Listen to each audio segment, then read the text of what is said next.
మొత్తం రాష్ట్ర వ్యాప్తంగా డాక్టర్ బాబాసాహెబ్ అంబేద్కర్ జ్ఞానాన్ని పంచాలని చెప్పేటువంటి ఒక సంకల్పంతో కుల వివక్ష వ్యతిరేక పోరాట సంఘంగా జ్ఞాన యుద్ధానికి పిలుపుకోవడం జరిగింది. అందులో భాగంగానే మొత్తం రాష్ట్ర వ్యాప్తంగా సంఘం శరణం గచ్చామి అనేటువంటి నాటకాన్ని అనేక చోట్ల ప్రదర్శిస్తూ 1.5 రోజుల పాటు ఈ నాటకాలను వేయిస్తూ వస్తున్నాం.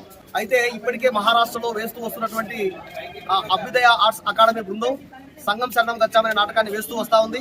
అది కర్నూలు జిల్లాకు 21వ తారీఖు వస్తుంది. 21వ తారీఖు పెద్ద కడుగులోను, 22వ తారీఖు కర్నూలు మండలం ఉంచాలలోను వేసిన తర్వాత 23వ తారీఖు మంత్రాలయం మండలం మాధవరం గ్రామంలో సూగూరు రోడ్లో ఉండేటువంటి మాధవరంకు ప్రారంభంలో ఉన్నటువంటి పొలంలో ఈ నాటకాన్ని ప్రదర్శిస్తా ఉన్నాం. ఎందుకంటే అంబేద్కర్ జీవితం అంతా ఈ సమాజానికి అందరికీ ఆదర్శవంతమైంది. ఆయన కులం మతం ప్రాంతాలకు అతీతంగా సమాజానికి అందరికీ సేవ అందించినటువంటి గొప్ప మహానుభావుడు. ఒక సువిశాలమైనటువంటి భారతదేశాన్ని, భిన్నమైనటువంటి భారతదేశాన్ని, రాజ్యాంగం అనేటువంటి దృఢ రాజ్యాంగాన్ని అందించి ఒక్కతాటిపై నిలబడినటువంటి గరుడు అంబేద్కర్ గారు.